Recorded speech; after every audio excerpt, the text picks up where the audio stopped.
राम राम साहब, मैं सुखराम कोहली, पूर्व विधायक और प्रत्याशी विधानसभा क्षेत्र बसेड़ी।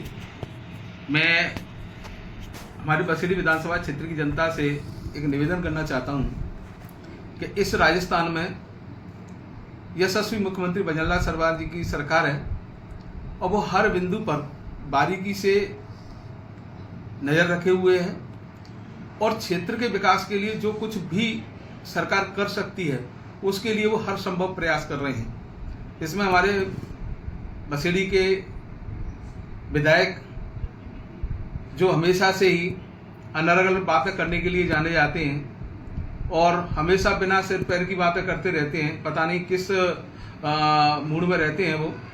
मैं आदरणीय विधायक जी आपसे मैं पूछना चाहता हूं कि आपके लगभग 3 साल कार्यकाल को होने को हैं, आपके 3 साल के कार्यकाल की कोई एक उपलब्धि बता दो कि इस उपलब्धि बसेड़ी के लिए की है आपने।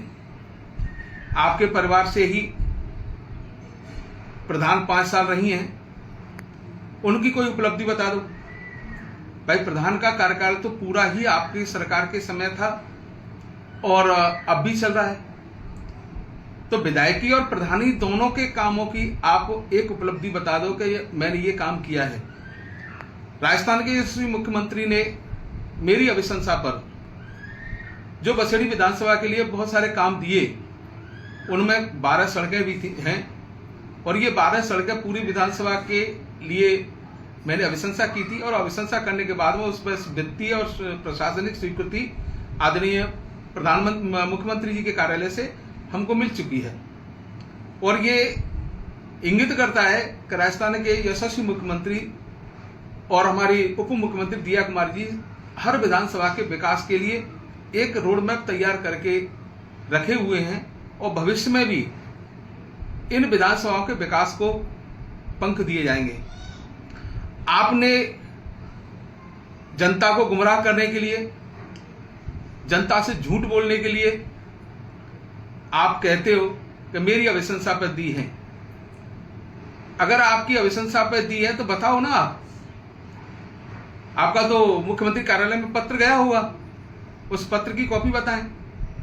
दूसरी, ये तो आदरणीय मुख्य और फिर चलो आप विधायक हैं, दे भी दी, तो आपको इसका मतलब यह है कि आप ये स्वीकार कर रहे हैं कि राजस्थान की सरकार, आदरणीय भजनलाल जी की सरकार कांग्रेस और बीजेपी में भेद नहीं करती है।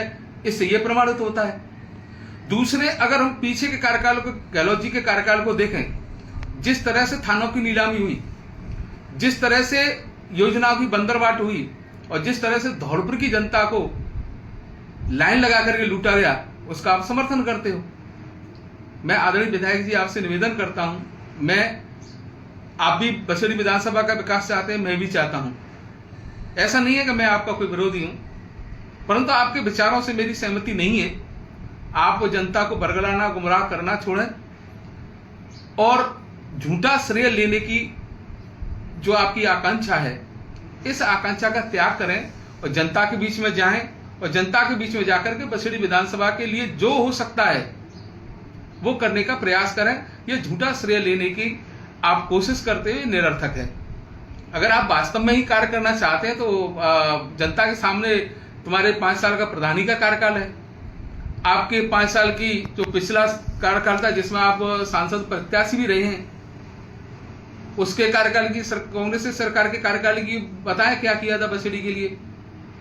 और आपका 3 साल का कार्यकाल होने को है, एक कोई उपलब्धि बता दे, मैं मान जाऊंगा।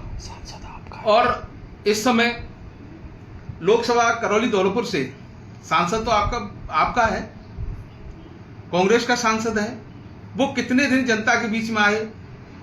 आपके ही कार्यकर्ता, कांग्रेस के ही कार्यकर्ता कहते हैं कि हमारा सांसद लापता है।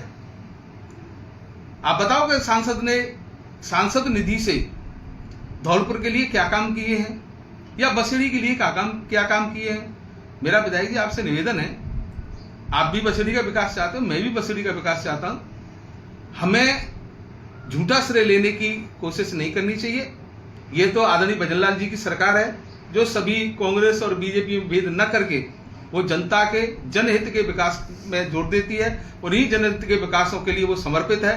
किसानों के लिए, गरीबों के लिए, महिलाओं के लिए, युवाओं के लिए जो समर्पित सरकार है वो उन्हीं को ध्यान में रखते हुए कार्य करती है। वो बीजेपी कांग्रेस नहीं देखती। ये बीजेपी कांग्रेस करना तो आपकी पार्टी का और आपका काम है, इसीलिए झूठा श्रेय लेने और जनता को गुमराह करना बंद करें।